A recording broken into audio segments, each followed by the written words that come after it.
MS ఆఫీస్లో Microsoft Excel దాని environment ఎలా ఉంటుంది అవంతా కూడా ఫస్ట్ ఇంట్రడక్షన్లో మనం చూస్తాం.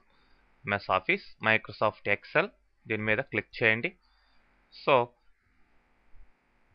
ఈ ఎక్సెల్ అనేది spread sheet software, electronic spread sheets వీటిల్లో ఉంటాయి కాబట్టి ఈ స్ప్రెడ్ అవుతూ ఉండే ఈ యొక్క షీట్లలో మనం ఇన్ఫర్మేషన్ టైప్ చేసుకొని మేనేజ్ చేయొచ్చు కాబట్టి వీటిని స్ప్రెడ్ షీట్ సాఫ్ట్వేర్ అని చెప్పేసి అంటాం. మరి ఎంఎస్ ఎక్సెల్ ఎన్విరాన్మెంట్ చూసినట్లయితే ఈ ఎన్విరాన్మెంట్లో ఎంఎస్ వర్డ్లో ఉన్నట్టుగానే ఈ మెనూ బార్, టూల్ బార్ ఇవన్నీ కూడా ఉంటాయి. మరి అవి కాకుండా ఇక్కడ ఈ ఏరియా మనం వర్క్ చేసుకునే ఏరియా చూసినట్లయితే ఈ ఏబిసిడీలు ఉన్నాయి చూడండి, వీటిలంతా కూడా కాలమ్స్ అని చెప్పేసి అంటాం. అంటే కాలమ్స్ వేటితోటి ఐడెంటిఫై అయి ఉన్నాయి, ఏబిసిడీలతోటి ఐడెంటిఫై అయి ఉన్నాయి. అప్ టు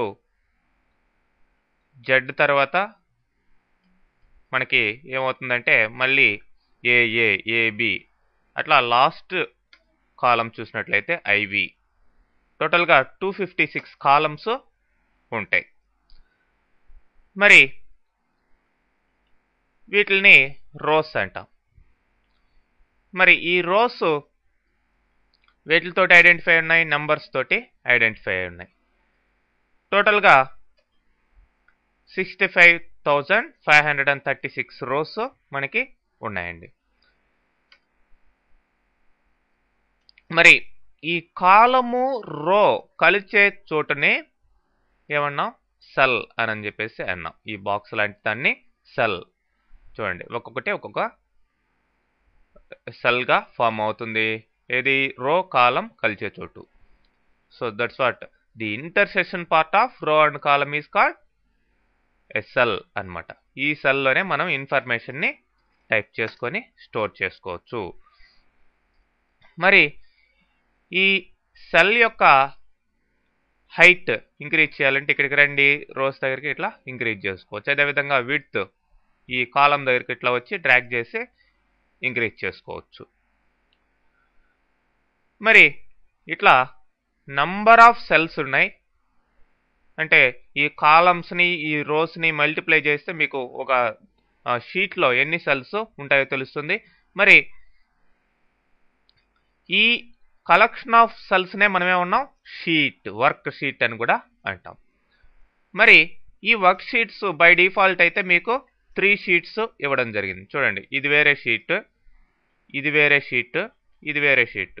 ఇంకా కూడా మనం నెంబర్ ఆఫ్ షీట్స్ దీంట్లో పెట్టుకోవచ్చు. షీట్ని ఏమన్నాం వర్క్ షీట్ అని కూడా అంటాం. మరి ఈ కలెక్షన్ ఆఫ్ వర్క్ షీట్స్నే మనం వర్క్ బుక్గా సేవ్ చేయడం జరుగుతుంది. Collection of sheets is known as work book. మరి బుక్నే మనం సేవ్ చేస్తాం. మరి సేవ్ చేసినప్పుడు దానికి ఎక్స్టెన్షన్ ఏమొస్తుందంటే ఎక్స్ఎల్ఎస్ వస్తుంది. సపోజ్ ఏబిసి అని ఇచ్చాను, abc.xls అనమాట. అది ఎంఎస్ వర్డ్లో ఏమని చెప్పుకున్నాం డిఓసి, డాక్యుమెంట్ ఫైల్స్ కాబట్టి అవి డిఓసి ఎక్స్టెన్షన్ కలిగి ఉంటాయి. ఇక్కడ ఎక్స్ఎల్ఎస్ ఎక్స్టెన్షన్ అనమాట. మరి ఈ collection of currently opened work బుక్స్ని మనం సేవ్ చేసినట్లయితే దాన్నే వర్క్ స్పేస్ అని కూడా అంటాం. ఎక్సెల్ డబ్ల్యూ తోటి సేవ్ అవుతుంది వర్క్ స్పేస్. అంటే మనం ఎన్ని బుక్లైనా న్యూ అని ఓపెన్ చేసుకోవచ్చు. మరి ప్రజెంట్గా ఒకే రకమైన వర్క్ బుక్లన్నిటిని ఒక ఫామ్ చేసేదానికి వర్క్ స్పేస్ని మనం సేవ్ చేసుకోవచ్చు. ఓకే, అంటే వర్క్ స్పేస్ని ఓపెన్ చేస్తే ఆటోమేటిక్గా రిలేటెడ్ బుక్స్ అన్నీ కూడా ఓపెన్ అయిపోతాయి అన్నమాట. ఎనీవే, మరి మీరు ఈ సెల్ చూసినట్లయితే ప్రతి సెల్కి కూడా ఒక నేమ్ అనేది ఉంటుందండి. చూడండి, నేమ్ ఈ యొక్క కాలం నేమ్, రో నంబర్ దీంతో వస్తాయి. చూడండి, ఈ యొక్క ప్రస్తుతం ఇక్కడ ఉన్నాం మనం, ఈ యొక్క సెల్ నేమ్ C7. ఇది ఎక్కడ కనిపిస్తుంది? Name box. ఇక్కడ చూడండి, ఇది నేమ్ బాక్స్లో, దీన్ని నేమ్ బాక్స్ అంటాం. ఈ నేమ్ బాక్స్ లోపల దాని యొక్క పేరు కనిపిస్తుంది. సపోజ్ ఇక్కడ క్లిక్ చేయండి. ఇప్పుడు ఎంత? దీని నేమ్ D4. మరి మీరు ఇక్కడ టైప్ చేస్తూ ఉన్నప్పుడు ఏదైనా ఇక్కడ టైప్ చేస్తున్నప్పుడు పైన కూడా ఎడిట్ అవుతుంది చూడండి. దీన్నే ఫార్ములా బార్ అని చెప్పేసి అంటాం. ఫార్ములా బార్ ఎందుకంటామంటే మనం మామూలు డేటా టైప్ చేస్తే యాజ్ ఇట్ ఈస్ పైన టైప్ అవుతుంది. అదే సపోజ్ మనం ఇక్కడ సెల్స్లో ఫార్ములాస్ వేసుకోవచ్చు. ఈక్వల్ టు పెట్టి, ఈక్వల్ టు ఫర్ ఎగ్జాంపుల్ 5 × 6 అన్నాం. ఎంటర్ ప్రెస్ చేయండి. ఏమైంది? 30 వచ్చింది. ఇమీడియట్గా రిజల్ట్ వస్తుంది. మరి ఇక్కడ క్లిక్ చేసినప్పుడు ఈ పర్టికులర్ సెల్లో మీరు చూడండి, ఇక్కడేమో రిజల్ట్ ఉంది, పైనేమో ఫార్ములా ఉండదు, దీని కరస్పాండింగ్ ఫార్ములా.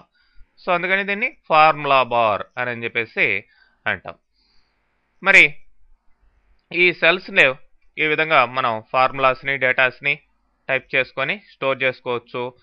మరి అటు ఇటు మూవ్ కావాలంటే మీరు మౌస్ కానీ కీబోర్డ్లో ఉన్న యారో కీస్ కానీ యూజ్ చేయొచ్చు.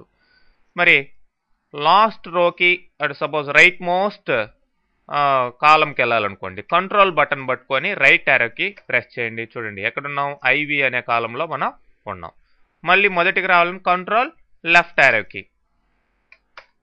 అప్ యారోకి, డౌన్ యారోకి ఇచ్చినప్పుడు ఏమైంది? కంట్రోల్ డౌన్ యారోకి లాస్ట్ రోకి వచ్చాం. కంట్రోల్ అప్ యారోకి అంటే మళ్ళీ ఫస్ట్ రోకి వెళ్తాం. ఈ విధంగా మీరు షీట్లో ఈజీగా మూవ్ కావచ్చు అనమాట, ఒక షీట్లో నుంచి ఇంకో షీట్లోకి. మరి ఇక్కడ మీరు డేటాని టైప్ చేసేటప్పుడు ఫార్ములాస్ ఆల్రెడీ ఉన్న డేటా మీద కూడా ఫార్ములాస్ వేసుకోవచ్చు. ఫర్ ఎగ్జాంపుల్ ఈ 3 వాల్యూస్ కలిపి ఇక్కడ టోటల్ రావాలనుకుందాం. ఈక్వల్ టు ఫస్ట్ వాల్యూ ఎక్కడ ఉంది? ఏ సెల్లో ఉంది? A1 plus B1 plus B2.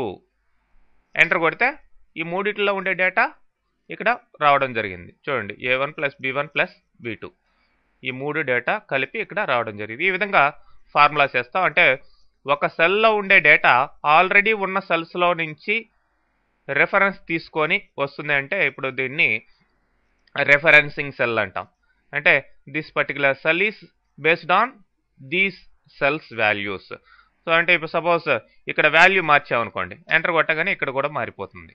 ఎందుకు? ఈ సెల్ అనేది ఈ 3 సెల్స్ మీద బేస్ అయ్యి ఉంది. ఓకే, ఆ విధంగా మనం సెల్ రెఫరెన్సెస్ పెట్టుకొని క్యాల్కులేషన్స్ అంతా కూడా చేయొచ్చు. మరి సపోజ్ ఒక డేటా ఇక్కడ ఎంటర్ చేసాం. మరి సేమ్ డేటా కింద కూడా రిపీట్ కావాలి అనుకోండి, ఈ కార్నర్లో క్లిక్ చేయండి. చూడండి అక్కడ మీకు జాయింట్ లాగా తెలుస్తుంది. కార్నర్లో మౌస్ తీసుకెళ్ళి క్లిక్ చేసి కిందకి ఇట్లా డ్రాగ్ చేయండి. అట్లే పట్టుకొని డ్రాగ్ చేయండి. చూడండి ఇప్పుడు ఇక్కడ వదిలేసాను. సేమ్ రిపీట్ అనే సపోజ్ రైట్ సైడ్ కావాలనుకోండి, మళ్ళీ ఇక్కడ క్లిక్ చేయండి కరెక్ట్గా, మళ్ళీ రైట్ సైడ్కి ఇట్లా డ్రాగ్ చేయండి మౌస్ని. సో ఆ విధంగా మనం జనరేట్ చేసుకోవచ్చు. మరి అలానే ఫర్ ఎగ్జాంపుల్ ఇంక్రిమెంటేషన్, డిక్రిమెంటేషన్ అట్లాంటివి చేయాలి. ఫస్ట్ వాల్యూ, సెకండ్ వాల్యూ, ఇట్లా 2 వాల్యూస్ ఎంటర్ చేసాం. ఫస్ట్ 100, తర్వాత 200. ఈ రెండింటిని సెలెక్ట్ చేసుకోండి ఫస్ట్ మౌస్ ద్వారా. సెలెక్ట్ చేసుకున్న తర్వాత ఇప్పుడు ఈ కార్నర్లో పట్టుకొని క్లిక్ చేయండి. క్లిక్ చేసి ఇట్లా డ్రాగ్ చేయండి. డ్రాగ్ చేస్తే ఏమైంది? First value starting value 100, incrementing value 101, అట్లా 1 by 1 ఇంక్రిమెంట్ అవుతున్నాయి. సపోజ్ 100, 110, 10 ఇంక్రిమెంటేషన్ ఇచ్చాను. సో ఇప్పుడు ఈ 2 సెలెక్ట్ చేసుకోండి, కార్నర్లోకి రండి, క్లిక్ చేసి డ్రాగ్ చేయండి. ఓకే, 10 ఇంక్రిమెంట్ అయింది. అట్లానే డిక్రిమెంట్ కూడా చేసుకోవచ్చు. 100 సపోజ్ 90 అని ఇచ్చాం. సో ఇప్పుడు సెలెక్ట్ చేసుకొని ఇప్పుడు క్లిక్ చేసి డ్రాగ్ చేసినట్లయితే డిక్రిమెంట్ అవుతున్నాయి చూడండి. ఆ విధంగా అన్నమాట. ఆ విధంగా ఇంక్రిమెంటేషన్, డిక్రిమెంటేషన్ మనం ఈజీగా చేసుకునేదానికి అవకాశం ఉంది. అట్లానే కొన్ని ప్రీడిఫైన్డ్ లిస్ట్స్ ఆల్రెడీ ఇచ్చుంటారు. సపోజ్ జనవరి, ఫిబ్రవరి, వీటిని కూడా ఆటో లిస్టులో అవి ఉంటాయి కాబట్టి వాటిని కూడా మనం రెండింటిని సెలెక్ట్ చేసుకోండి, క్లిక్ చేయండి, డ్రాగ్ చేయండి, ఆటోమేటిక్గా మార్చి, ఏప్రిల్ ఇట్లా ఇంక్రిమెంట్ అవుతాయి. అట్లానే ఫుల్ ఫామ్లో కూడా ఇవ్వచ్చు మీరు జనవరి అట్లానే. అదేవిధంగా సండే, మండేలు కూడా చూడండి, ఈ 2 సెలెక్ట్ చేసాం. ఇప్పుడు క్లిక్ చేసి డ్రాగ్ చేస్తున్నాం, సండే, మండే, ట్యూస్డే ఇట్లా ఇంక్రిమెంట్ అవుతుంది. సో ఈ విధంగా ఎక్సెల్ ఎన్వైరాన్మెంట్లో మనం వర్క్ చేసుకోవచ్చు.